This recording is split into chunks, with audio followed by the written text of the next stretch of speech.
11 মাস বয়সী মুনতারিন জান্নাত ফাহমিদা এবং 4.5 বছর বয়সী মুত্তাকিন রহমান, এই দুই ভাই বোনের মধ্যে চলছে তুমুল লড়াই হচ্ছে ম্যাজিক সিলেটের মধ্যে দুই ভাই বোনের মধ্যে কে আগে লিখবে।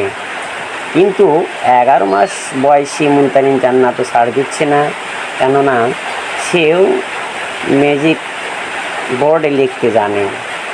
এবং আমার 4.5 বছর বয়সী ছেলে মুত্তাকিন রহমানও তার নিজের নাম সহ বাংলা 50টি বর্ণ, ইংরেজি 26টি বর্ণ এবং আরবি 29টি হরফ লিখতে জানে। দুজনেই লেখার প্রতি খুবই ইন্টারেস্টিং, একে অপরের লেখা দেখতে এবং একে অপরের লেখার শেয়ার করতে খুবই আগ্রহী। দুজনের মধ্যে চলছে লড়াই।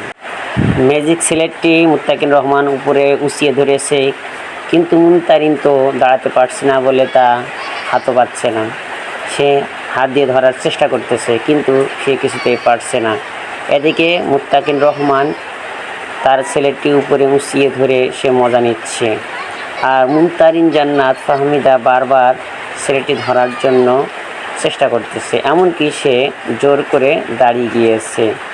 এরপর দেখা যাচ্ছে যে সেই ছেলেটি কাছে নেওয়ার চেষ্টা করতেছে। একবার টানছে মুনতারিন জান্নাত ফাহমিদা, অপরদিকে টানছে মুত্তাকিন রহমান। দুজনেই লেখার প্রতি আগ্রহী, দুজনেই লিখতে পছন্দ করে। আমার সেই ছোট্ট মেয়ে মুনতারিন জান্নাত ফাহমিদা হামাগুড়ি দিয়ে সামনের দিকে এগিয়ে আসছে তার আম্মুর দেখে